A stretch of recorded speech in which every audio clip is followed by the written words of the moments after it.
Shalom, shalom, Israel. I'm Brother Ananias, Brother Benai. Brother Eric. Brother Baruch. and we are A.O.I, the Awakening of Israel. And tonight, we're going to come to you, give you some knowledge, hopefully give you more than you had yesterday. And at the end of the day, we just want to give our praise and honor and glory to the Most High God of Israel for all things that he does for us, allowing us all to be here today, making it through another successful week, to be here tonight on this call. Happy Sabbath to you all. And tonight's topic, we're going to be talking about, well, the night's topic is called Israel Get You Together,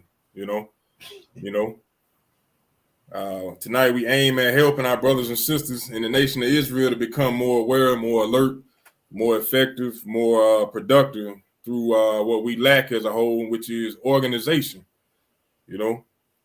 It's a key value in our lives that a lot of us tend not to understand the value as much as we should.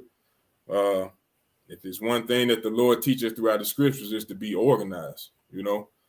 As you read throughout the scriptures, you'll see our brothers and sisters from Abraham to Christ were always organized, and here in Babylon the Great and around the world, one of the things that we lack as a people is organization, So tonight's class is aimed at teaching us how to become organized. And by doing so, we'll learn how to get things done more effectively, faster, without prolonging the process, So by doing that, we're going to learn to do so, hopefully adding another brick to the foundation of which the Most High wants us all to stand on, which is organization. So we need to understand first what organization is.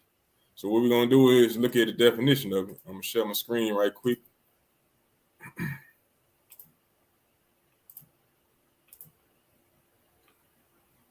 Yeah, see that? Yeah, bro, see that? Yeah. Mm-hmm. All right. Says organization is a company, business, club, etc., that is formed for a particular purpose, or the act or process of putting the different parts of something in a certain order so that they can be found or used easily. The act or process of planning or arranging the different parts of an event or activity. So organization is the act based. I like number 2, the act or process of putting the different parts of something in a certain order so that it can be found or used easily. That's the whole purpose of organization. Just like throughout the scriptures, he always told the prophets to write it down so it can be found and used easily, so the brother can read it and run with it, organize their life according to it.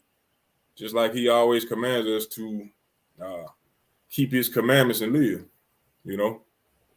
But, organization is just another form of discipline. Let's see what discipline is, though. A lot of people hear it, say it all the time, but do they actually know what it means? Let's look that up right quick. Discipline is control gained by enforcing obedience or order. If you know anything about the Most High God of Israel, you know that that's what he's talking about when he's talking about discipline or keeping the commandments. Control gained by enforcing obedience or order. The Most High is strictly about order. It says orderly or prescribed conduct or pattern of behavior. Self-control. That is what discipline is, Let's go to the end result of being disciplined or being organized. That's what you hear in today's society, but they misconstrue the message. It's called success. It portrayed to us throughout the media and various other forms of media that success is making money. That ain't what success is. I know I done said that plenty of time before, and you brothers and sisters know that success does not mean that you just make money. Success, in hindsight, just basically mean that you were able to complete a task or a goal. So let's see, it says the essential meaning of success is the fact of getting or achieving wealth, respect, or fame. That's one aspect. It said the correct or desired result of an attempt. That's what it is, basically. A result of an attempt. You know, whether you set a goal and reach it in 5 weeks or 6 weeks, you still were successful in completing it. It's from start to finish. Whether it was good or bad, you still succeeded in finishing it. Verse 3, it said, number 3 says, someone or something that is successful, a person or thing that succeeds. Basically what we was already talking about. A degree, a measure of succeeding, favorable, or desired outcome is what success is. When you start something and you finish it, that's success. Success, excuse me. You know, but here in Babylon the Great, they'll tell us otherwise. So I want to show us all a quick video of what being organized or being disciplined will do for you, especially in our nation. This is why we're teaching and talking about this tonight. I got another video to show you.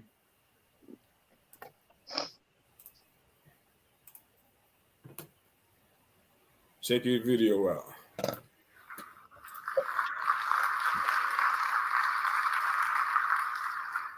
I'd like to start by sharing a story with you about a girl who received all A's and loved to My run screen froze up. through the hallways of middle school.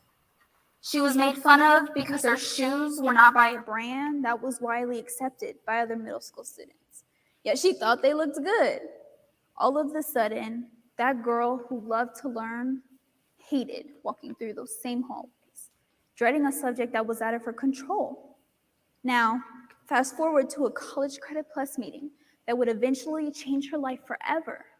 The chance to start taking college classes and receive dual credit. She met with her college counselor to register for classes, only to hear that this program really is not made for students like her. But this was a chance for that girl to love learning again without judgment at a school she would later love walking through the hallways of. She was not going to let one person tell her that a free college program was not made for her. I'm sure you're dying to know who this girl is. I am that girl, and I have since graduated high school and college at 16 years old. In the 2 years that I worked to walk across the stage of my previous college, I learned how to make a plan so good you can do anything, including graduate college early. I have since discovered the first 3 steps to a successful plan. Step 1, set a goal so big that you can't achieve it until you grow into the person who can. You have to start by creating a plan to achieve. To put this in perspective for you, Warren Buffett made a bet with his childhood friend that if he was not a millionaire by the age of 30, he would do something terrible, and I would leave it at that. But that decision that he was going to be a millionaire led him to buy his first stock at 11, and now look where he is. One great tip I can give is to think about how you can blend those childhood dreams with reality. I chose to graduate at the age of 16 because I thought it would sound better when I told people. But along with that crazy goal was a list of classes I would take to meet the requirements at my high school and my college. Another tip, make or purchase a goals book.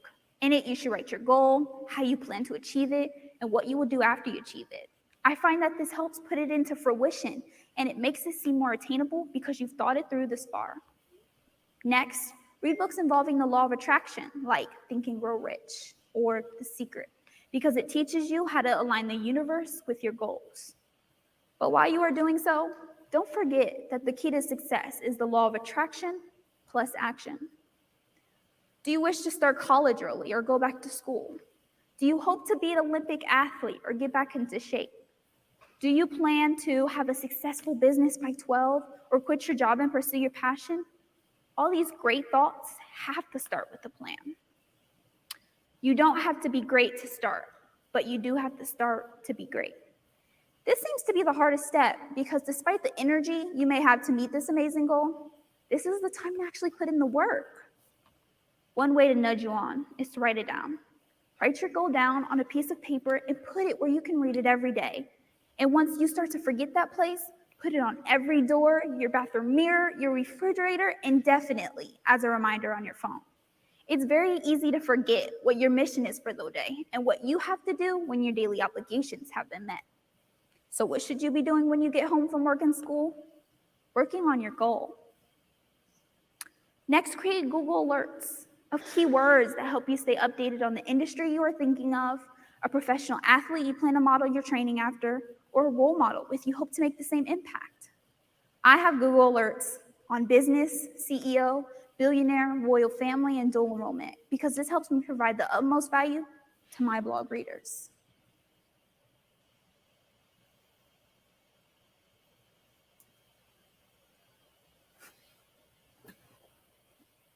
Your mic muted. Your mic muted.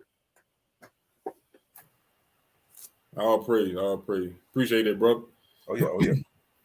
Yeah, but that was just a small video just to show our brothers and sisters that things can be done at an early age if the right knowledge is instilled in you, it can be done. And a lot of us in the nation of Israel probably could have been pushed a whole lot further down the road or in life had we had the knowledge or the understanding of being organized. You know, we could have prepared our careers, whatever you can think of in life, if we would just had more knowledge or more understanding of being organized, you know.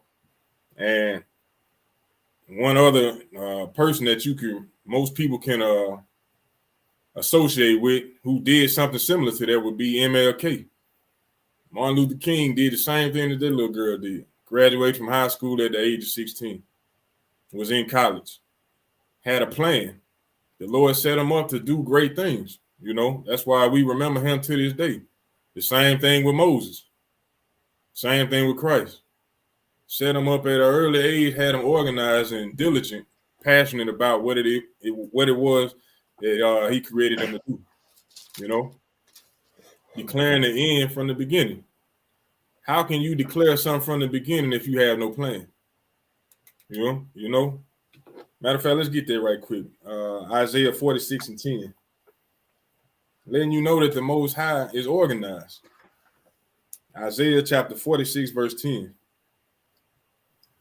This is the book of Isaiah, chapter 46 and verse 10, declaring the end from the beginning and from ancient times the things that are not yet done, saying, my counsel shall stand, and I will do all my pleasure.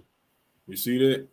The Lord said he's going to do all his pleasure. And he declared the ending from the beginning. You know, he already knew what this movie was going to end up being. And he already had it scripted in his mind what he was going to do. And he did that from the beginning and played it out. And it's playing out right now as we speak. And we on this call tonight.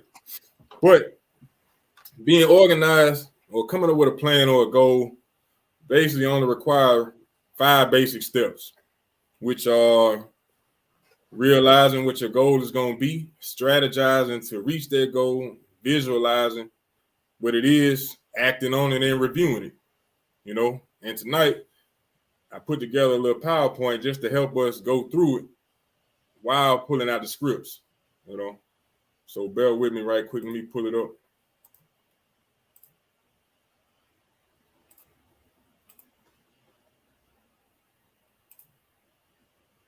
Y'all see that? Yep. All right. So the first step to any plan would be to realize what needs to happen. Understand what you want, you know, to figure out the goal that needs to be set, to identify the importance of the goal, and to determine the goal, if the goal is reachable or not. You know, just like the girl said in the video, she set a goal so big that she would have to grow into that role in order to reach it, you know. So that's what you got to do in life sometimes. You know, you got to set a goal, but understand what the goal is, figure out the goal that needs to be set, and identify whether or not it's important or not, or if it's going to help you. You know, because a lot of us get caught up in setting goals and setting our dreams on things that don't even really benefit us.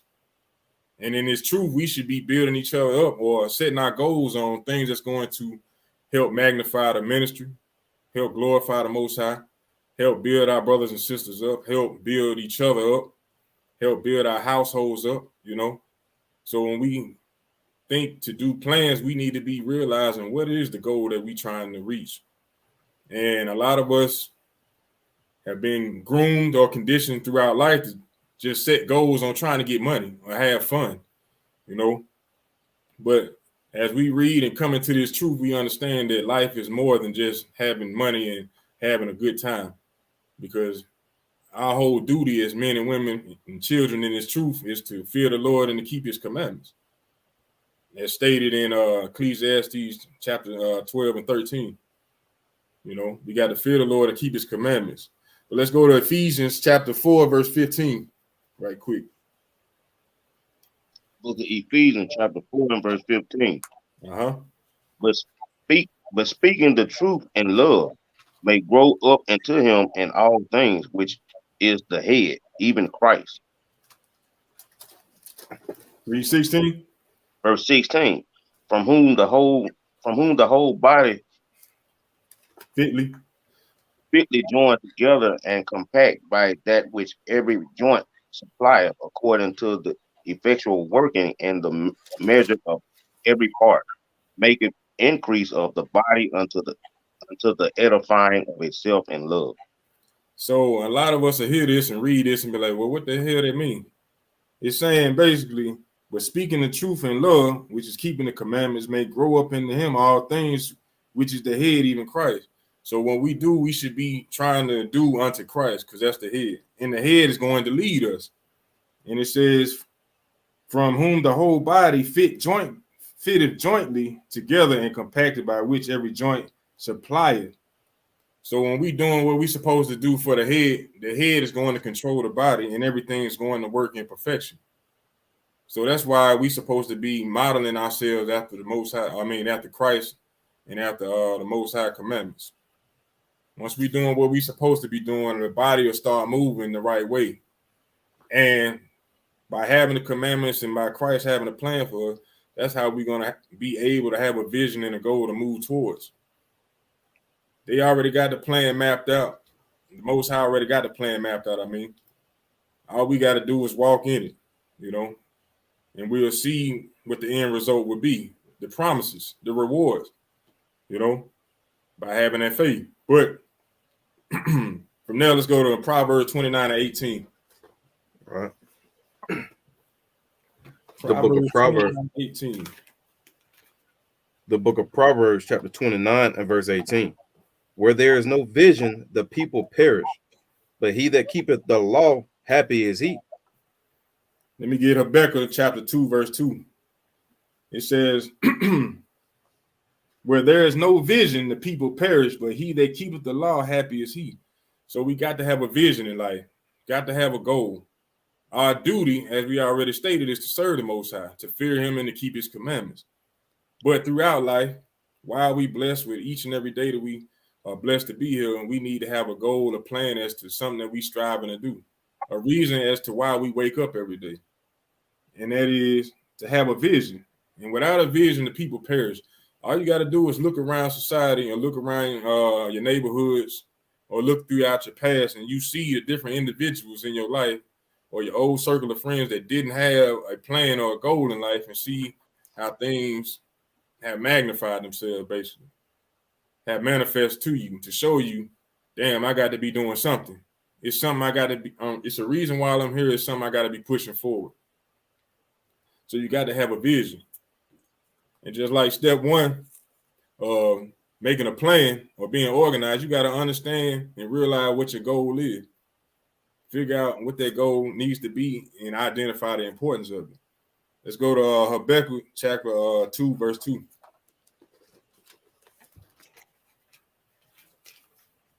Habakkuk chapter 2 and verse 2. Uh-huh. And the Lord answered me and said, write the vision and make it plain upon tables, that he may run that readeth it. Read that one more time. And the Lord answered me and said, write the vision and make it plain upon the tables, that he may run that readeth it. So the Lord said, write the vision. So in Proverbs say you got to have a vision.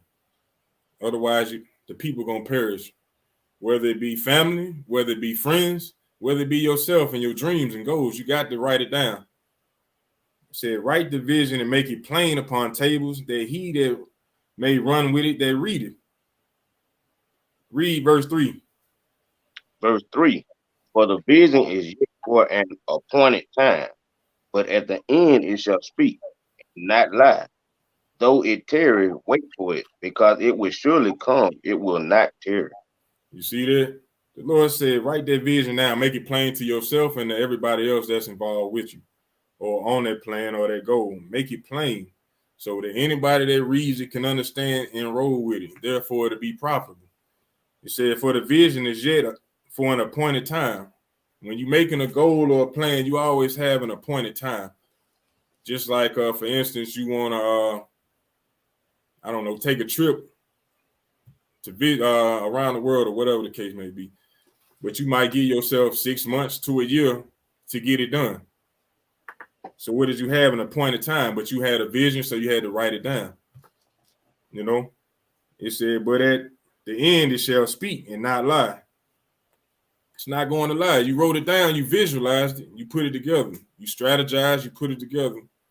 Now it's time to act and put it in play. It's going to show itself. It's going to speak and not lie. So now let's go to Proverbs 3 and 6. Because a lot of us have come up with our own thoughts, our own mindset, and do what we want to do, and it end up falling short. Why? Let's read it. The book of Proverbs, chapter 3 and verse 6. Uh-huh. And all thy ways acknowledge him, and he shall direct thy paths. You see Be that? not wise. That's all I wanted. It says, in all thy ways acknowledge him. Who is the him? The Most High God of Israel. All us Israelites are supposed to be acknowledging him in all that we do. Therefore, he will direct our paths accordingly. But a lot of us, we tend to do things on our own and make decisions based on how we feel or the status of a situation. You know, sometimes your back might be pressed against the wall and you make rash decisions. They end up hurting you more than they do helping you, because we don't rely or trust or acknowledge the Most High before we do anything, you know. But he's telling us right here, in all thy ways acknowledge him, and he shall direct thy path. Just like the brother was saying, it said, be not wise in thine own eyes, fear the Lord and depart from evil. Don't be wise in your own eyes thinking that you understand what's going on. I've been guilty of that I don't know how many times in my life. But being in this truth helped me to realize how things would have turned out if I would have acknowledged him and just turned to him before I did anything, you know. But before the truth, like most of us, we were being wise in our own eyes, following the ways of the world, you know, following the thoughts in our own mind, doing things that we had no business doing. But let's go to Proverbs 16 and 3. Proverbs 16 and 3. And somebody give me Luke chapter 1 and 37.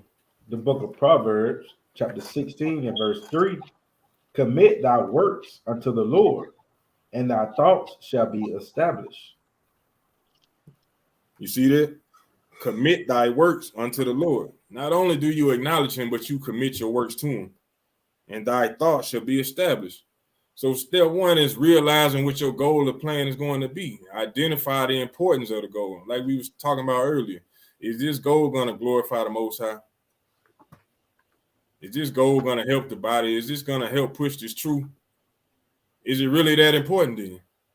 Because us being in this truth, we realize that the more brothers and sisters that wake up, the faster we have a chance of getting out of this hellhole called Babylon the Great, or this world we living in now.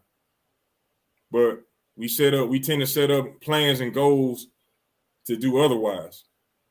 When are we going to start setting up plans and goals to help magnify and push it so that we can wake our brothers and sisters up and get the hell out this hellhole? You know, we more focused, whether we want to admit it or not, on making money and having fun, when we need to be focusing on getting these brothers and sisters to this truth and building our spirits up day in and day out. But the Lord said, read that one more time. Proverbs 16 and 3. The book of Proverbs, chapter 16 and verse 3. Commit thy works unto the Lord, and thy thoughts shall be established. You see that? And thy thoughts shall be established. A lot of us put thought to a lot of things and they don't come to pass. You know what the scriptures always say, and it shall come to pass. Because the Lord didn't thought about it, and what he said and what he spoke on is gonna happen. How many of us have actually done that and it come to pass? Mainly because we don't have a plan or we ain't organized enough to get or reach that goal. Not all, but majority of us, you know, and that's why we're doing this class tonight. So from there, let's go to Luke chapter 1, verse 37. And then somebody give me 2 Timothy 1 and 7. The book of Luke, chapter 1 and verse 37. And it reads, for with God nothing shall be impossible. You see that? It's something simple. It don't require a lot of thought. Read that one more time. For with God nothing shall be impossible. Nothing is impossible. Just like the girl in the video said, you set a goal on something so big that you got to grow into that role in order to achieve it. You know, you want to be a leader, you want to be a teacher, you want to be a business owner. Set a goal that's so great that you got to do what? Grow into that role in order to achieve it. By investing in yourself with knowledge, educating yourself, educating the brothers and sisters around you, so that they can ultimately help you reach the goal and help them to reach their goals. For with God, nothing is impossible. Why? Because you acknowledge him first and you put your thoughts with him. You lean on the Most High God. That's going to help you realize what your goal is and determine if it's reachable or not, you know? So now let's go to 2 Timothy chapter 1, verse 7. The book of 2 Timothy, chapter 1 and verse 7. For God hath not given us the spirit of fear, but of power and of love and of a sound mind. So the Most High ain't gave us a spirit of fear. So when you're setting your goals and when you're trying to do anything in life, stop being scared. I don't know, man. The last person that tried it, they didn't make it. Stop being scared. That makes the difference between you and the next brother or sister, especially being in this truth. That what makes you different from those who don't know who they are. Because the Lord gave you a spirit of power, not of fear, and a sound mind, knowing who you are, knowing what's going on, knowing what the ultimate goal is.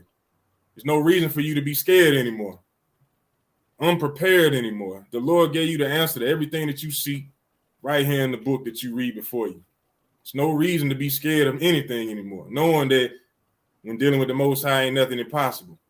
But the world will tell you, and your friends and your circles will tell you, some of your family members will tell you that these goals that you're setting are too high to reach, or it's impossible.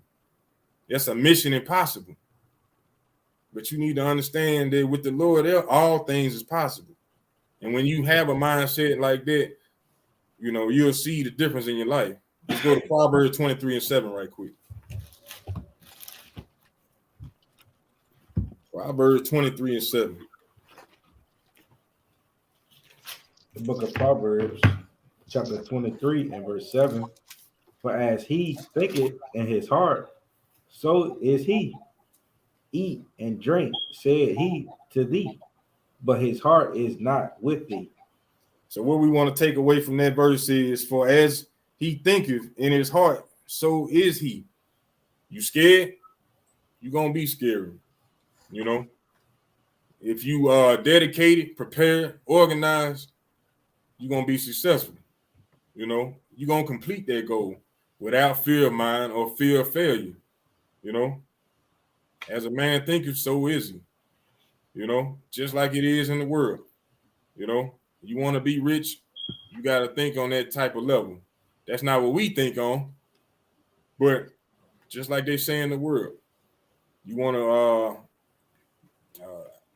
what they say, marry or date individuals in that particular field. You want to make money like these brothers and sisters or like the top 5% of the world. You got to think like them. You got to act like them. You got to be in them circles in order to reach that goal. But being in this truth, how much more are we? You know? So the next step to planning a goal would be to strategize. Let me get this. Let me get a scripture real quick, bro. Go ahead, bro. I gotta get it. It's one of my favorites. Luke chapter 14. This the one I got coming up next. All praise. All right. Go ahead, It's get it. Luke don't get it yet. Go ahead. Okay, Luke chapter 14 and verse 27. And it says, and whosoever doeth not bear his cross and cometh after me cannot be my disciple. And it's really going into, taking on your tribulation, your affliction, whatever it may be in this world that the Lord may have for you. But 28 is the point. It says, for which of you intended to build a tower, sit it down not first and counted the cost, whether he have sufficient to finish it. And it's going to tell you sitting down and realizing what you got to do in order to continue this walk and endure. It's not going to be an easy walk. So, hey, you don't just go out here and just intend to do anything without strategizing, without coming up with a plan, being organized, like you're saying. You got to sit down diligently and think it all the way full through, That's right. Hey, keep reading that to 31. It says, verse 29, less happy after he have laid the foundation and is not able to finish it, all that behold it begin to mock him. You definitely don't want that. Come. And it says, verse 30, saying, this man began to build and was not able to finish. Verse 31, or what king going to make war against another king, sit it not down first, consulted whether he be able to 10,000 to meet with him that cometh against him with 20,000. It's a simple scripture, but it's common sense. But this is one of the things that we lack in Israel. We don't think about the things that we trying to do, and we need to. Because when you don't, you be made fool, or be made mockery. Look at this fool. He set out to try to take over the world and ain't have the first thought on how to do it. He didn't seek no counsel. He didn't write nothing down. He didn't do nothing. But he came out there trying to take over the world. He said, Hey, can I say something? Oh, go ahead. Go ahead. Oh, no, I just was going to say that's kind of like when Moses led the Israelites out of Egypt. It was some of them asking Moses, what we going to do now, man? Some of them felt like they should have stayed in Egypt.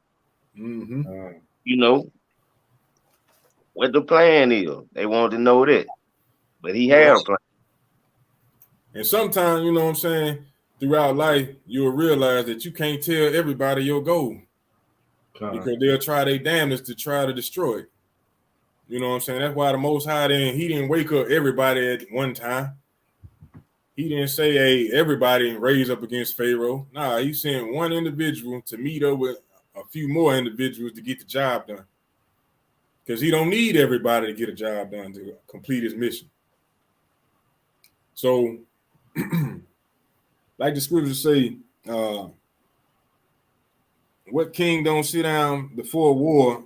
Let me see, verse 31. Or what king going to make war against another king sitteth not down first and consult whether he be able with 10,000 to meet him that cometh against him with 20,000. That's basic. It's simple. It's plain upon table. Sit down and think before you do anything.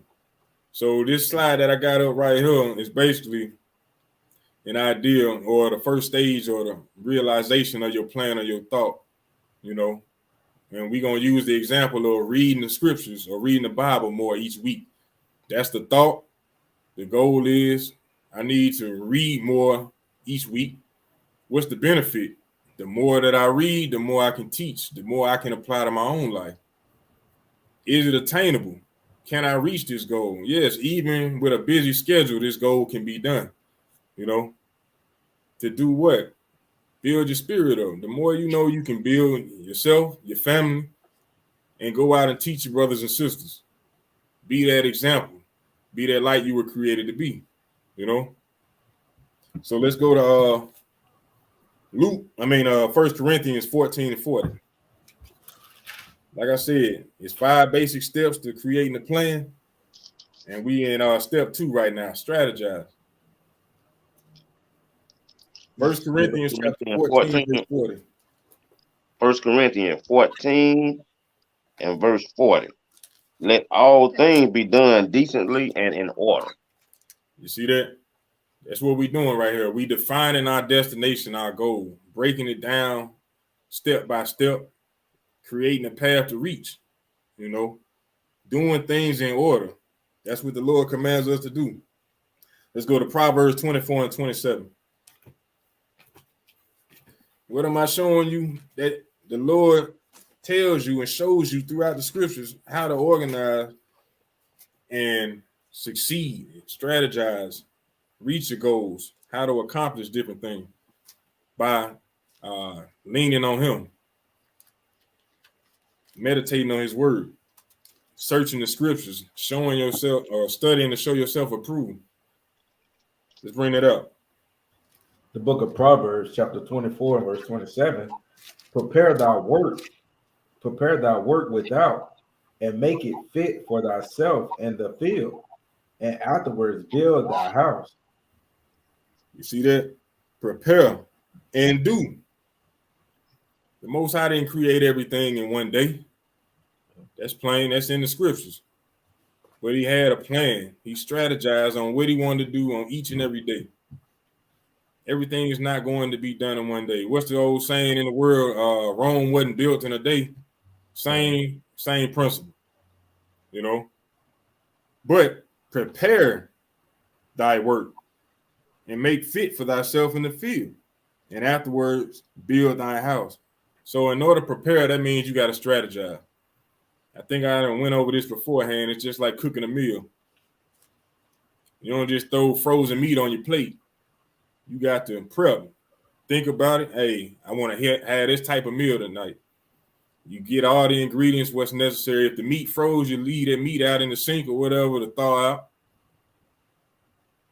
So when you get off work or get home, you can mix up and cook the meal that you need. Have all the ingredients, but you done prepared to do that work. Let's go to James chapter 4 and verse 13. James chapter 4 and 13. Somebody give me Exodus chapter 18. So we in step 2 of strategizing to reach that goal. Like the picture is showing or the GIF saying, hope is not a strategy. You can hope on a lot of things, but that's not a strategy. You have hope that I hope it don't rain tomorrow. That ain't gonna help you with nothing. You just hoping and praying that it don't rain tomorrow. How is that going to help you reach your goal? I hope they don't have this for lunch at school, or they don't have this for lunch at work. That's not going to help you reach or attain any goal in your life. It's not a strategy. A strategy is simply a plan, breaking it down to reach a goal. But let's bring it up. The book of James, chapter 4, and verse what? 4 and 13. You're gonna read that. James chapter 4 and verse 13. Go now, ye that say, today or tomorrow we will go into such city and continue there a year, and buy and sell and get gain. Whereas ye know what shall be on the morrow. For what is your life? It is even a vapor that appeareth for a little time, and then vanisheth away. For that ye ought to say, if the Lord will, we shall live, and do this or that. But now ye rejoice in your boastings. All such rejoicing is evil. Therefore, to him that knoweth to do good and doeth it not, to him it is sin. You see that? To him it is sin. But the Lord saying, go now, ye that say today or tomorrow we will go into the city and continue there a year and buy and sell and get grain. The Lord letting you know what kind of mindset is that. You ain't guaranteed to wake up tomorrow, next week, the next hour. So why are you wasting time? Why are you putting off what you could be doing now? If anything, say if it's the Lord's will, but still strategize, have something in mind, dedicating that work and those thoughts to the Most High God so he can help you accomplish that goal. And if it be his will, he'll let you obtain it. But for now, let's go to Exodus 18 and 25. Exodus chapter 18, verse 25. Book of Exodus Exodus. chapter 18. You got that, bro? I got you. Yeah. The book of Exodus, chapter 18, and verse 25. And Moses chose able men out of all Israel and made them heads over the people, rulers over 1,000, ruler over hundreds, ruler over fifties, ruler over tens. And they judged the people at all seasons. The hard causes they brought unto Moses, but every small matter they judged themselves. So what are And we getting Moses out of this? Let me get Proverbs 11, verse 14. We looking at this, and Moses chose able men out of Israel and gave them goals, gave them tasks in order to accomplish the goal. The goal was to be able to help judge the people. And his father-in-law, Jethro, came to Moses and let him know, hey, man, what you doing is too much stress on you. You got all these people, all these willing and able-bodied brothers and sisters, we're brothers, that can help you to judge the people. You know, appoint some of them with different roles and different tasks so they can handle and make the job easier to accomplish the goal that's set in front of you, you know? And that's what he did, you know? Everybody has a job, a role. So use what you have, basically. From there, let's go to Proverbs 11 and 14. Use what you have in order to obtain a goal. You know, one of the things that I say constantly, especially dealing with the kids, is you have what my pops used to call YouTube University. Everybody know that you can find and learn damn near anything on YouTube. But for some odd reason, the children struggle in school today. When you have YouTube right there that'll teach you how to do damn near everything. You want to build a house, it's a video on it. You want to learn how to cook a meal, it's a video on it. How to design clothes, how to write a song, how to sing, how to dance, whatever the case may be. How to work on your car, even how to build a car. It's on YouTube. Right now, the information is infinite. But for some odd reason, our people don't use the necessary materials that's available to them. And that's one of the things that plague us as a people. We have all the information in the materials that we need, but we don't use it. And we end up prolonging our goals, our missions, because we don't use what's available to us. But that's what Moses was doing, using what was right in front of him to help reach the goal. And it wasn't for himself, it was for everybody. Because he wasn't strong enough to do it all the whole time anyway. That's why it was brought to his attention. And it gave other brothers in the congregation a chance to build themselves up and help judge the people, keep Israel in order. But let's go to Proverbs chapter 11, verse 14. The book of Proverbs, Acts chapter 8 and 30. the book of Proverbs, chapter 11 and verse 14. Where no counsel is, the people fall, but in the multitude of counselors, there is safety. Read that one more time. Where no counsel is, the people fall, but in the multitude of counselors, there is safety. You see that? Where no counsel is, what's the word I'm looking for? No counsel, no conversation, no what they call it, round table. Where no counsel is, the people fall, you know. But in the multitude of counselors, there is safety. Why? Because you got brothers and sisters giving feedback, giving knowledge constantly. New ideas, trying to bring things up, trying to build you up, you know, help you along to reach your goal. You know, if you as an individual come to a group of counselors or brothers and sisters and let them know, hey, this is what I'm trying to do. This is my goal. What do you think? What do you think they're going to do? Start shooting it down? No, they're going to try to add in what they know to help further you along to reach that goal. Hey, yeah, you know, trying to buy a house, thinking about that. All right, brother, that's a commendable task, or something for you to be striving for. That's beneficial for you in the long haul, for your family. Hey, when you're going through that road, this is something that you should look at or consider. You know, that's why it's safety in a multitude of counselors. But when you don't, and we just running our own thoughts without consulting with the Most High, just running with the ways of the world, we end up stumbling and falling constantly over the same ideas and thoughts that have already been perfected, trying to reinvent the wheel, so to speak. You know, and the scripture just basically saying it's safety and counsel. So understand that as well. Let's go to Acts chapter 8, verse 30. Somebody give me Proverbs 20 and 15. Acts chapter 8 and verse 30. And Philip ran thither to him and heard him read the prophet Isaiah. What is that? Isaiah. Okay. Yeah. I'm starting it over. And Philip ran up thither to him and heard him read the prophet Isaiah and said, Understand thou what thou readest. Keep going. Verse 31. And he said, How can I except some man guide me? And he That's it. okay. So basically, he asking another brother, he reading the scriptures. He asking, do you understand what you're reading right now?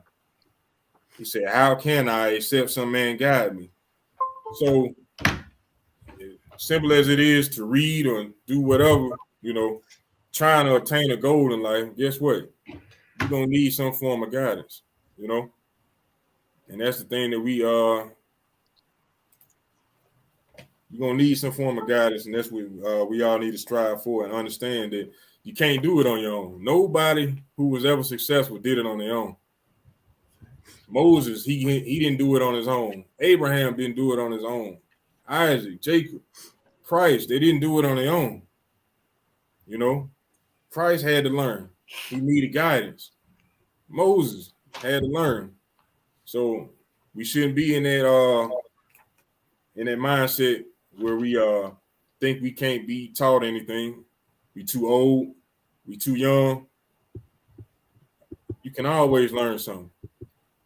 And in order to get things done, we need to realize nothing is done on our own. That's why the Most High gave man and woman. It ain't good for man to be alone or to do this on his own. Let me get a scripture real quick, bro. Come. Yeah, bring it up. Let me get Ecclesiastes 4:9. It says Ecclesiastes 4:9. Two are better than one because they have good reward for their labor. For if they fall, the one will lift up his fellow. But woe to him that is alone when he falleth, for he have not another to help him up. Break it down, bro. It's going to say, hey, you need your brothers, you need your sisters, you need elders, you need people to be able to guide you in the right way. Ultimately, you need the scriptures. But hey, if you without and you fall and you don't have no understanding, like you said, you have brothers that have experience in certain things that, hey, if you got a goal, you know, you could throw some, you know, knowledge out there. But if you don't have any brothers or sisters that may have knowledge of history, experience, then you're just gonna be out here and you're just gonna be repeating yourself in different cycles, going through the same things, you know. That's right. Instead of allowing your brothers, to guide you in the right way. That's why you have to get the like-minded brothers and sisters to congregate with. What is that? That's be ye continually. That's right. So, this is still part 2 to the strategy. Going back to the example we were using on trying to do what come up with more time to be able to study and read. So this is just a little thing that I put together just to show you exactly what I'm talking about. So we're trying to get from point A, which is little to no reading, to point B, which is plenty of read. And step 1, you'll figure out something simple as to just a basic minimum saying I got 30 to 60 minutes of free time every day to read. That's at break time at work or in the restroom or while driving to and from work, every day. So there's 4 different time slots available to read even to listen to an audio book. They say avoid. Number 3 is avoiding to scroll on social media or watching sports all the time. You know, they're not gonna have any benefit or help you to reach your goal. That's why you want to avoid from doing those things.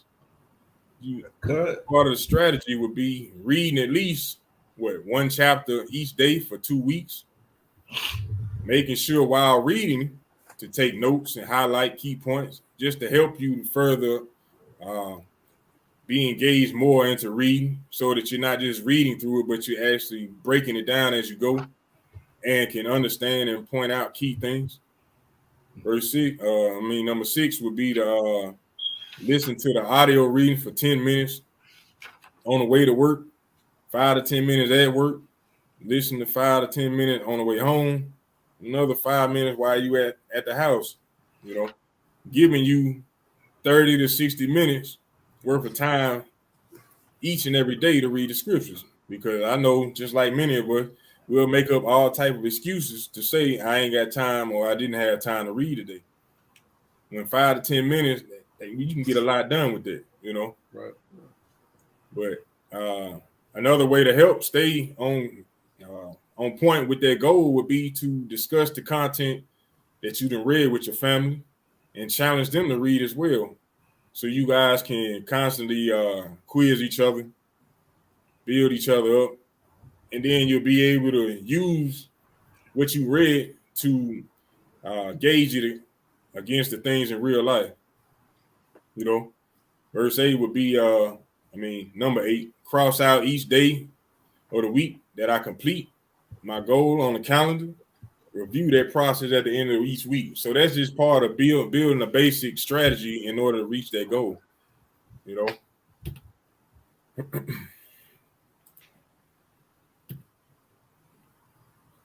So step 3 would be to visualize it, to see what happens, you know, to display your plan in a common area, you know, whether it be on a wall, a mirror, just to keep you reminded as to what you're trying to do and what you're trying to accomplish, you know, whether it be on your door, your phone,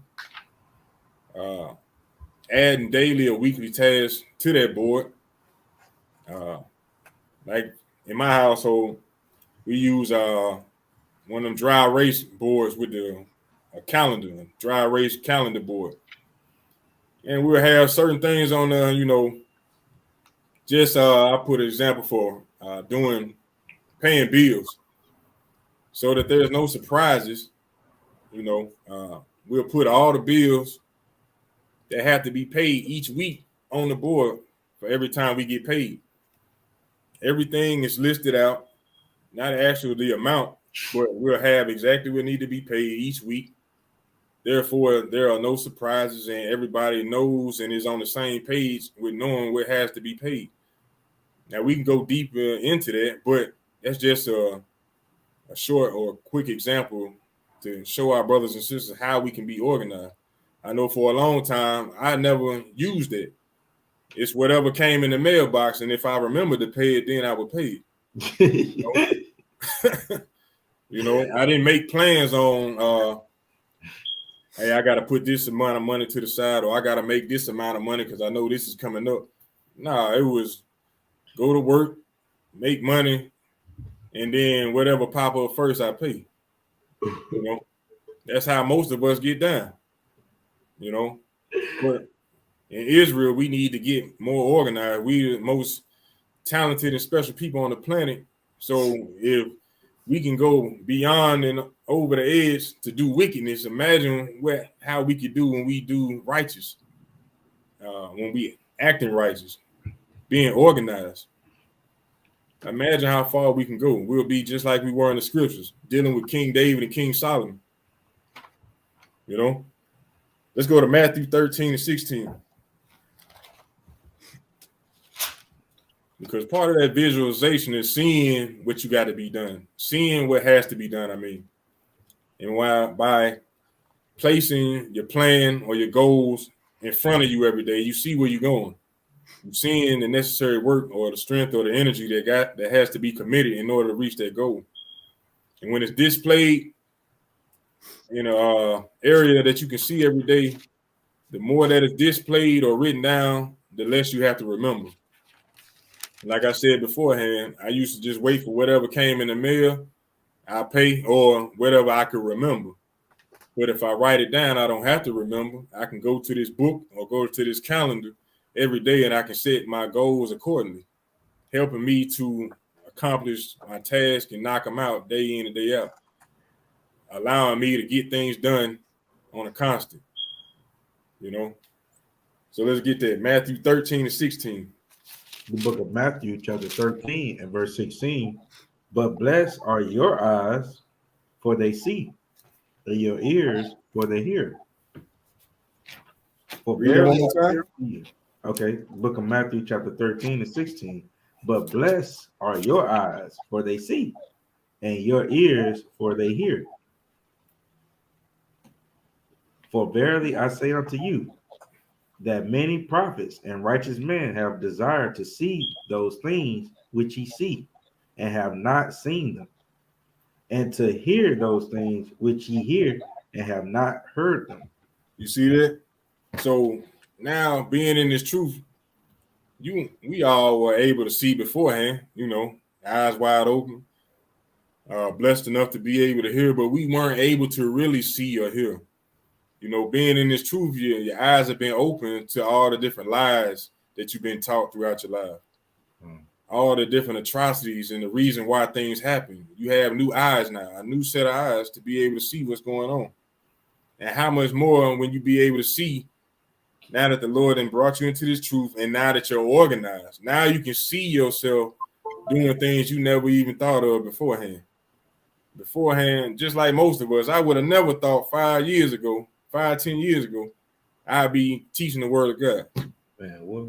Be out on the corner talking to my brothers and sisters, trying to convince them to keep the commandments of God. I would have never dreamed it.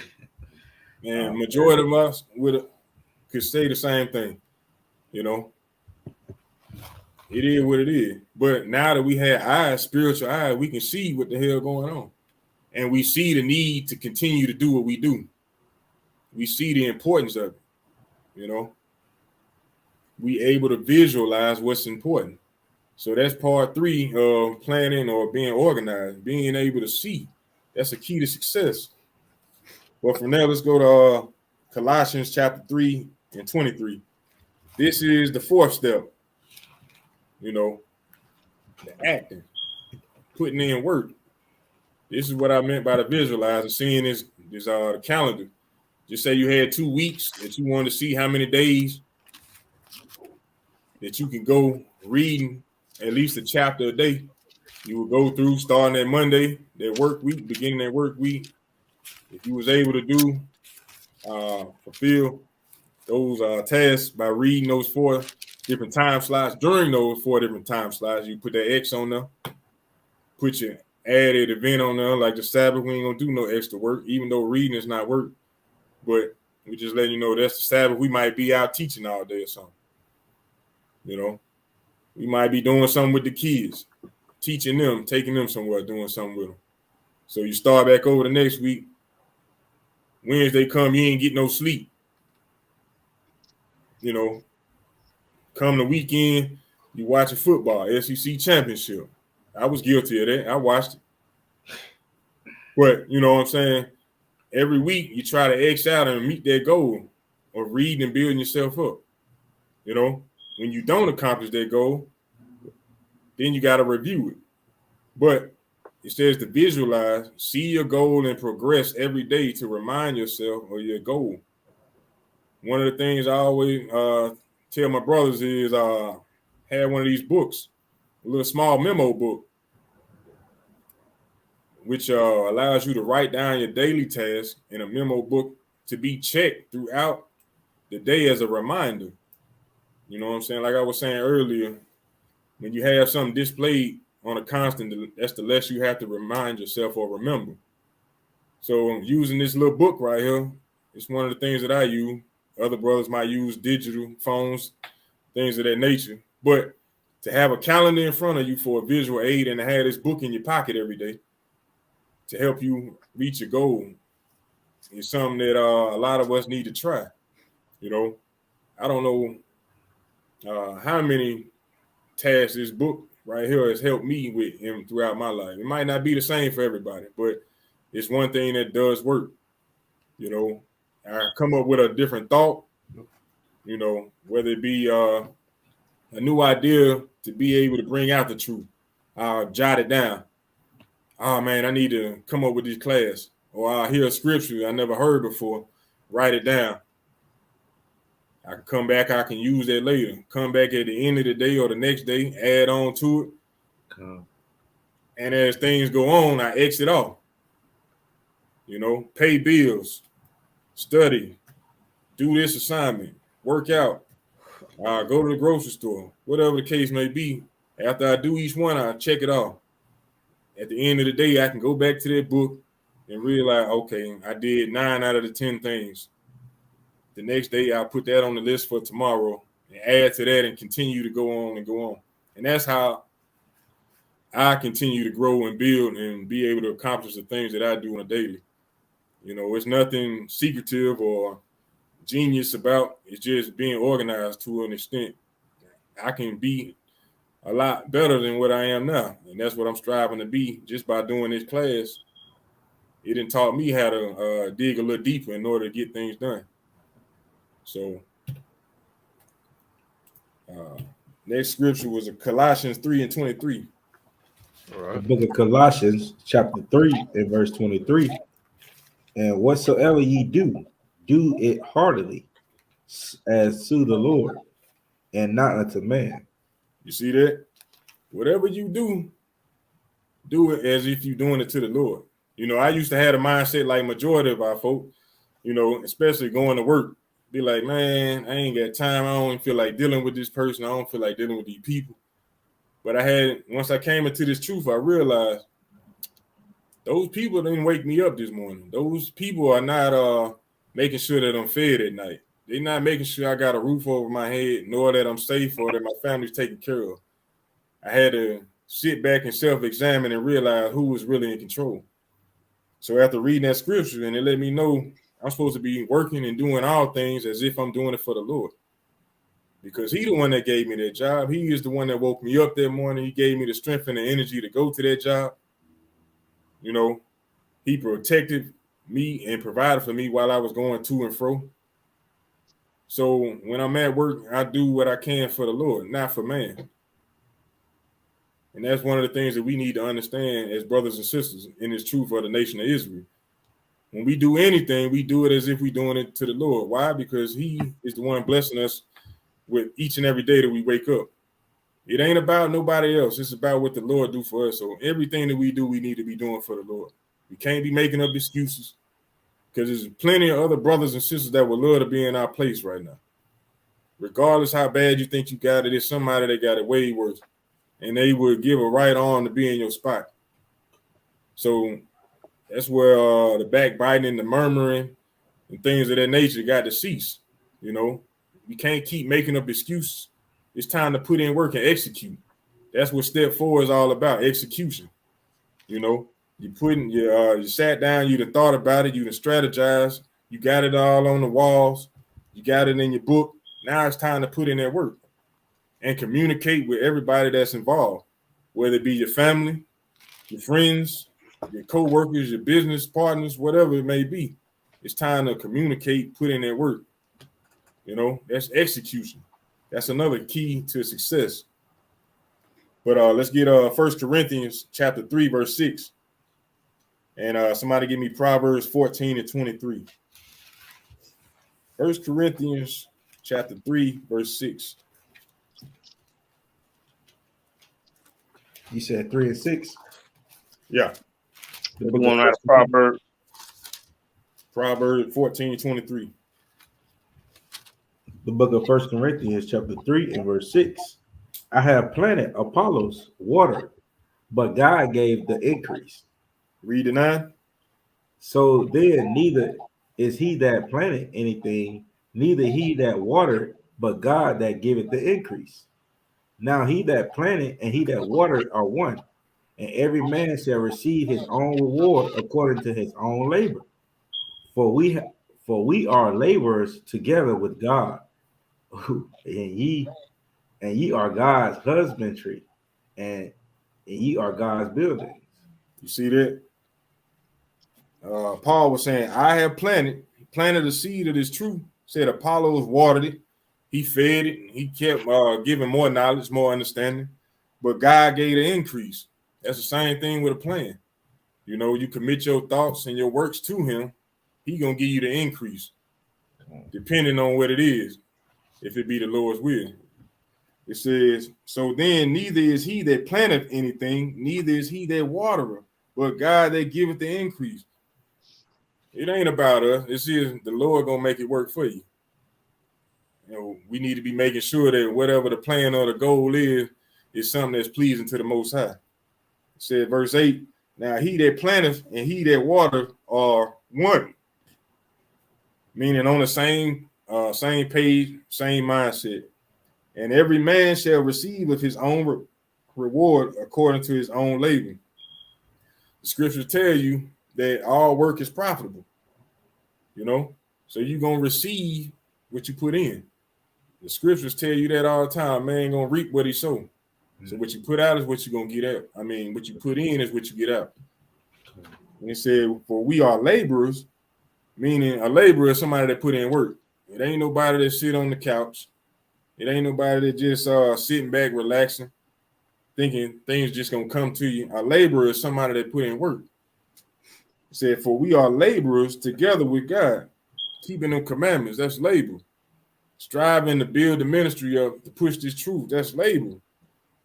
Ye are God's husbandry, meaning his work. Husbandry is another word of farming or farmer. You are God's building, you know. We represent the Most High, supposed to, you know, by being that light, being that salt of the world or the earth that we were created to be, you know. But from there, let's go to Proverbs 14 and 23. The Most High gonna get an increase. Proverbs 14 and 23. The book of Proverbs, chapter 14 and verse 23. In all labor there is profit, but talk of the lips tendeth only to penury. Read that again. In all labor there is profit, but the talk of the lips tendeth only to penury. Penury is another word for poverty. It said, in all labor there's profit. Anything you do, whether good or bad, there's going to be some profit in it. But the talk of the lips tended only to penury or poverty. You know, you set a goal. I'll give you a perfect example. You set a goal, I want to lose some weight. You plan a goal or you plan it, you stick to it, you lose the weight, there's your reward. But if you just saying, I want to lose some weight and you don't actually do nothing, guess what? You're going to stay in that same position, that same rut, just wishing and wanting. You're not going to go anywhere. That's plain upon table. Simple. But when you put some action behind it, whether it be walking around the block once a day, you're going to see some results from that. All work is profitable. If you watch videos on how to change your diet, it's profit in that because you're going to change what you buy at the store. You're going to change what you cook, change what you eat. It's profit in that. All work is profitable. From there, let's go to Galatians chapter 6 and verse 4. And somebody give me 2 Corinthians 13 and 5. So step 4 of planning the plan is to act, to execute. When you putting in work, you got to track your progress as well. That's why on that calendar beforehand, it was telling you to X off every day that you completed the task. That's letting you track your progress. That's just one example. There's many different forms to do so, but this is just one example. Track your progress and focus on what can be controlled, not on what can't, but what can be controlled. Don't worry about the weather. You can't change the weather. That shouldn't dictate your plan or you reaching your goal. Oh, it's gonna rain today. I can't read. No, that ain't got nothing to do with it. It's hot outside. That ain't got nothing to do with you reading. You know, it's mosquitoes buzzing around. They bothering me. That ain't got nothing to do with you reading. Focus on what can be controlled. You know, stay disciplined. Basically, stay dedicated to whatever your goal is. You know, read it. The book of Galatians, chapter 6 and verse 4. But let every man prove his own work, and then shall he have rejoicing in himself alone, and not in another. You see that? Let me get that right quick. The book of Galatians, chapter 6 and verse 4. But let every man prove his own work, and then shall he have rejoicing in himself alone, and not in another. You see that? Read verse 5. Verse 5. For every man shall bear his own burden. Let him that is taught in the word communicate unto him that teacheth in all good things. You see that? Basically, what the Lord is saying right here is prove your work worthy and rejoice in it. You know, let every man prove his own work. Did he really put the work in that was necessary? You know, in order to reach that goal. Then he shall have rejoicing in himself alone. Just think about we talking about reading more in the scriptures. Your goal was to read one chapter a day for 2 weeks, but you started getting into it. You realize how good the scriptures are, how it's feeding your soul. Now you reading 4 chapters. After 1 week, you reading 4 chapters a day. Now you stand back at the end of 2 weeks and you're like, damn, I done went through 3-4 books. Now you're gonna rejoice in yourself. Rejoice alone. You ain't gonna need nobody else to help celebrate you. You're gonna celebrate yourself because of the work that you done put in, and not in another. For every man shall bear his own burden. You're gonna have your ups and downs, but prove your own work worthy and rejoice in it. Whatever it is, whatever goal you have, make sure that it's worthy. Hey, man, this helped build my family. This helped me save money. This helped me get on my feet. I was able to get the house that my family needed. I was able to open this business and get it running. It's just like a man that love to work with his hands. When he get through doing what he do, he step back and he rejoice over that thing. He rejoicing over the fruits of his works, looking at what he did with his hands. You know, that's what the Lord's saying right there. But let's go to 2 Corinthians chapter 13, verse 5. In this stage, this is what it's called the review stage, you know, where you checking your progress, determining whether or not you hit your targets or not, you know, and if not, then you adjusting your plans. And if you got somebody in your group or in your family, you encouraging them and promoting good performance, you know, trying to encourage them to do more, do bigger and better things, you know, because ultimately that's going to make you better and make them better. And then if you're not hitting your targets, you're going to have to reshape or refocus your plan in order to reach your goal.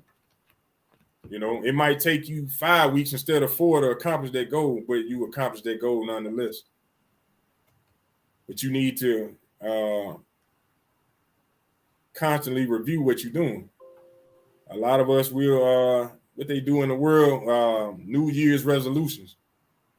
Wow, man, I'm going to save $1,000 every week. I want to know where they work, but you know what I'm saying? They go $1,000 a week they can put in their pocket, you know. But they might do it 1 week, they crump. The following week, they got 500. The week after that, they was only able to save 100. Then now they ain't even trying to save no more.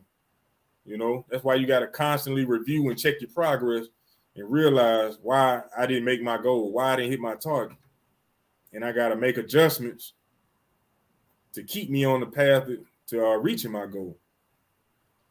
But let's bring that out. 2 Corinthians chapter 13 and verse 5.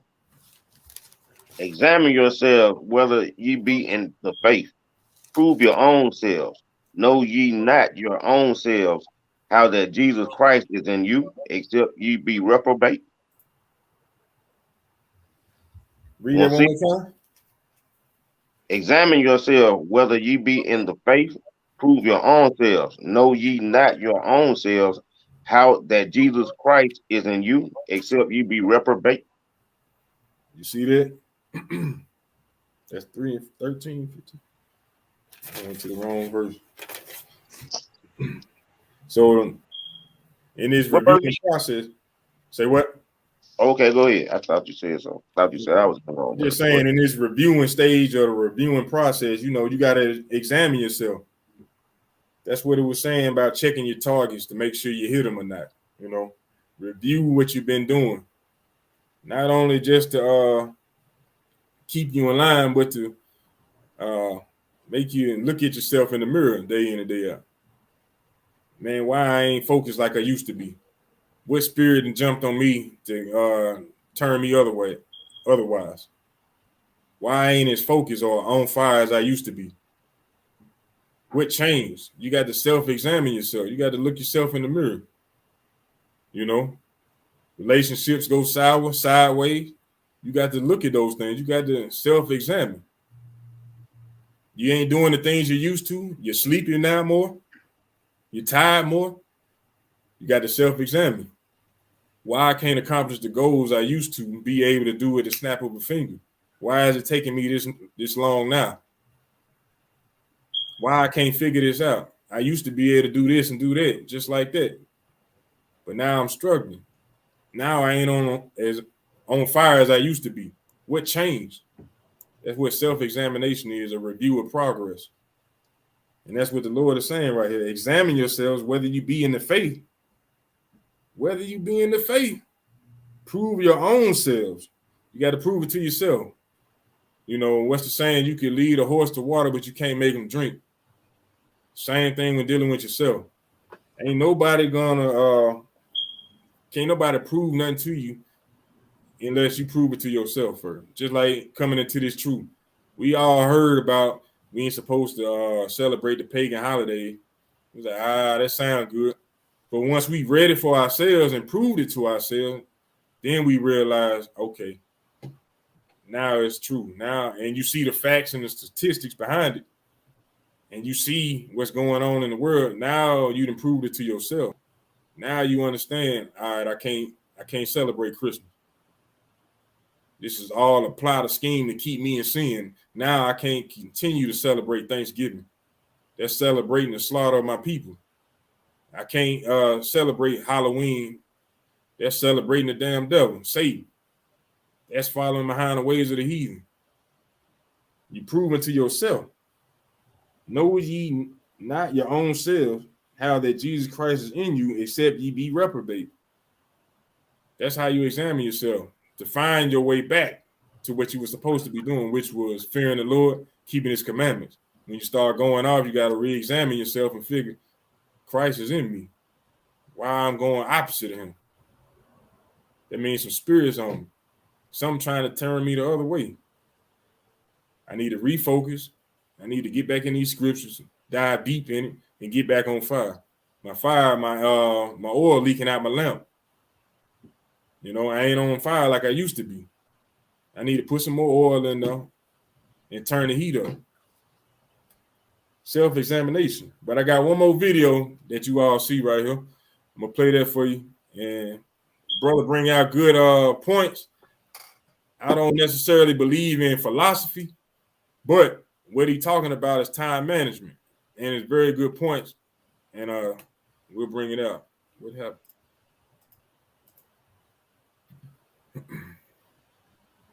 All the elements you need for your next big breakthrough are all on one platform. Years old.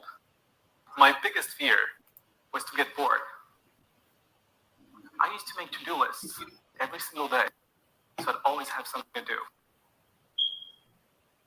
But one day I was watching this documentary on sea turtles, and it said that sea turtles can live up to 150 years of age. And I realized, as a 6-year-old kid, I'm probably not going to live that long. I'm going to die. was such a strange realization. Don't you feel weird sometimes when you realize that no matter what you do in life, you're still going to die in the end? So I ran to my mother and asked her, Mom, is it true that we're all going to die someday? You, me, Dad, my friends? And she said, yes, we're all going to die. There's nothing you can do about that. And I was horrified. I started to cry, and I cried so hard because of what death meant. It literally means the end of existence, the end of everything. And I wondered, what's the point of all this? So I turned to my mom, still crying, and said, so why do we work? Why do I have to work? Why does Dad have to work so much if he and everybody else are going to die anyway? She never answered my question. But that question stuck with me. I ask myself a lot of questions, and I'm sure you do too. That's what philosophy is all about, asking questions. And what could be more important than asking questions about how to use your time? Probably nothing, because time is all we have. So naturally, you would expect the whole time management movement to be very philosophical. After all, time management is a concept that started out in philosophy. The ancient philosophers were obsessed with this one very important question. How can we use our time in a way that makes our lives meaningful? But modern time management is philosophically empty. Time management books are written by consultants, not philosophers. It's always about tips and tricks and techniques to get more things done, to do things faster, to be more productive, more efficient, and to work better. Time management has become philosophically empty. Time management has moved away from its philosophical roots. But if we really want to live a meaningful life, we have to once again reinfuse time management with philosophy. And philosophy, questions. Here's a very simple question. Why do we need to manage time? Some people might say it's because time is precious, very precious, so we need to manage it. But how precious is time exactly? See, whenever I introduce myself to people as a time management researcher, the first thing people say is, oh yeah, time management, that's really important because time is money. Time is money. Every time I hear time is money, it reminds me of this conversation I had over coffee with this acquaintance of mine. He was a contractor.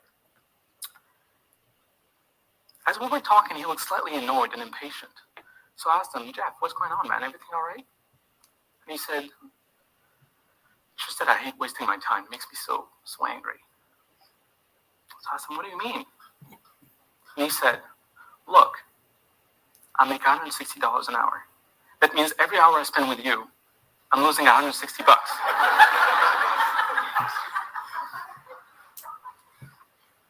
I was slightly offended, to be honest.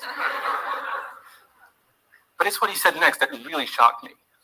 He said, whenever I'm spending time with my own kids, it makes me so angry because, yeah, I'm spending time with them, but every hour I spend with my kids, I'm not making $160.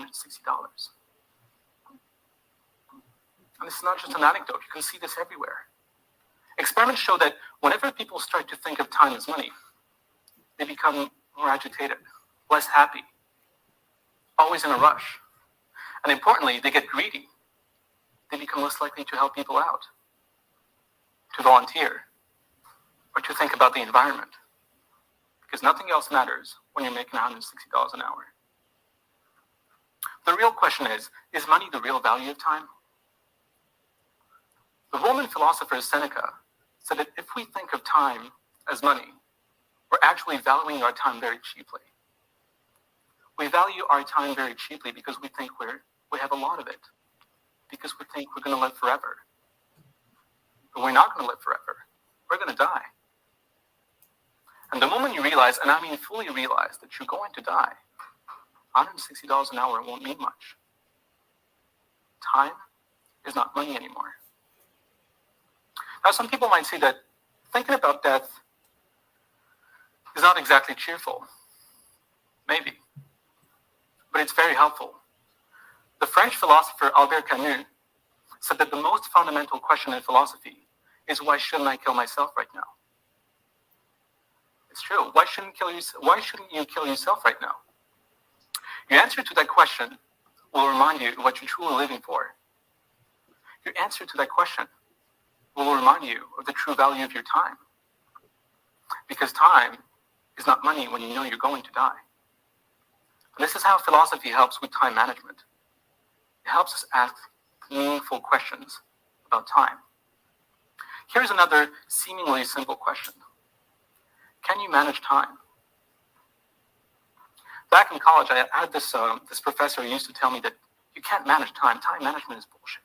You can't manage time because there's too many things to do, too much work to do, too many obligations. You can't manage time. She used to publicly brag about how she never sees her daughter because she never has time. People admired her because she was so productive. But what people didn't know was that her work obligations also made her depressed. They cost her a marriage. And of course, she never really got to know her daughter. But what truly pains me is that things could have been otherwise. She could have been alive today and see her daughter grow up. But she didn't believe that time could be managed, so she never tried. Whenever I used to drop by her office, she would tell me, "Sorry, kiddo, I don't have time." But that was a lie. I don't have time is the biggest lie in the history of mankind. You know who really didn't have time? Your great-grandparents. Those guys had no time at all. They had to work 12 hours a day every single day. And it's not just work. Everything back then was more time-consuming. People didn't have washing machines, so they had to wash everything by hand. They didn't have frozen meals, so they had to cook everything from scratch. And all those things took hours to do back in the days. That's why our great-grandparents really didn't have time.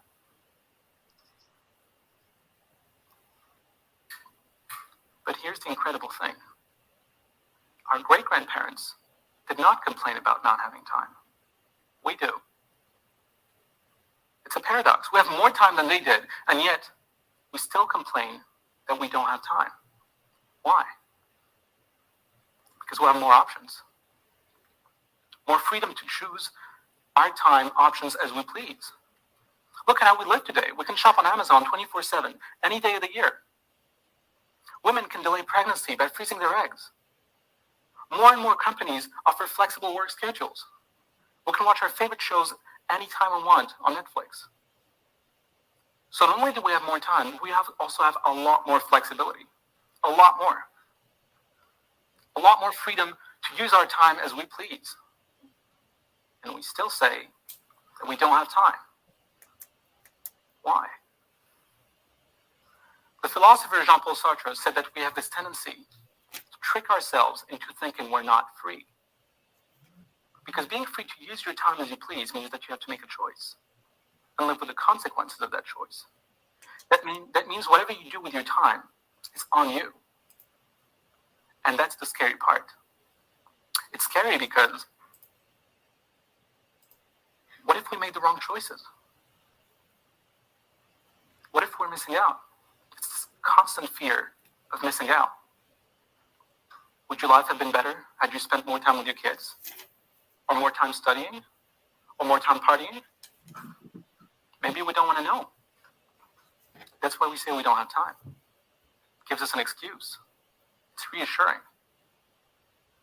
But in reality, we do have time. And time can be managed. It's just that we don't have a lot of it.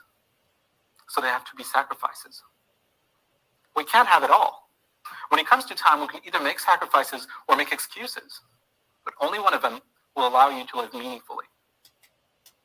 We live in an era of unprecedented flexibility, where we can actually afford to work less and do more meaningful things with our time, so why don't we? And by we, I really mean us. You, me, and everybody else in this city.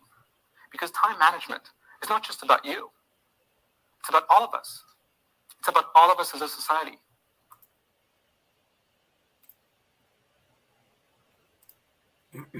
So just as the brother was saying, it affects us all. Time management is key, to doing anything. I don't agree with the philosophy. The scripts say, let's get there right quick in Colossians 2 and 8. Colossians chapter 2 and 8. But the brother was bringing out pretty good facts. We got access to all types of different technologies, making our lives easier, but yet and still we make up excuses as to why we can't do certain things when we have an abundance of time to do all things. Let's get that Colossians 2 and 8 right quick. The book of Colossians. chapter 2 and verse 8. Beware lest any man spoil you through philosophy and vain deceit, after the traditions of man, after the rudiments of the world, and not after Christ. You see that? We ain't following the man's philosophy, but the key point that he did bring out in the video was that we do need to manage what we have. Every breath that we blessed to breathe day in and day out, take advantage of that. We can't keep making up excuses and pushing things off, thinking we gotta or assuming that we got another day to do so. We need to push hard, grind hard day in and day out, and remember what the ultimate goal is. Not to make money, not to have a good time, but to endure for the kingdom, for the elect's sake, doing what the Lord requires of us. Let's go to Romans chapter 12 and 11. And then somebody get me 1 Corinthians 15 and 58.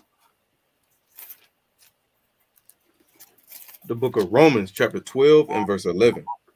Not slothful in business, fervent in spirit, serving the Lord, rejoicing in hope, patient in tribulation, continuing instant in prayer.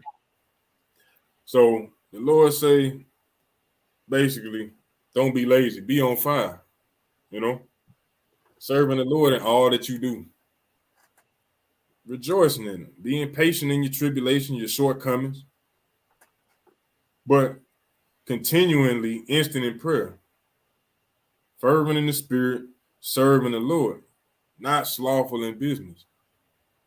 I read those things backwards, but they still go together. The Lord is basically saying, don't be lazy, quit making excuses, stay on fire, put in that work. Anybody got anything they want to add? If not, let's go to 1 Corinthians chapter 15, verse 58, and then we're going to close it up. 1 Corinthians chapter 15 and verse 58. Therefore, my beloved brethren, be ye steadfast, unmovable, always abounding in the work of the Lord, for as much as ye know that your labor is not in vain in the Lord. You see that? Be steadfast, unmovable all the time, whether it be for your plan, for your goal that you're trying to reach, or in this truth for the Lord. Be steadfast, unmovable, always abounding in the work for the Lord. When you set your goals and your plans in life, make sure they doing something toward the Lord. Glorifying Him, magnifying Him, showing how much He done for you, acknowledging Him, giving your thoughts to Him, doing as He has commanded of you in order to reach that goal. When you do so, watch how your life change. And on that note, we're going to close it out. I'm Brother Ananias. Brother Benaiah. Brother Eric. Brother Baruch. And we are A.O.I, the Awakening of Israel. And we say shalom.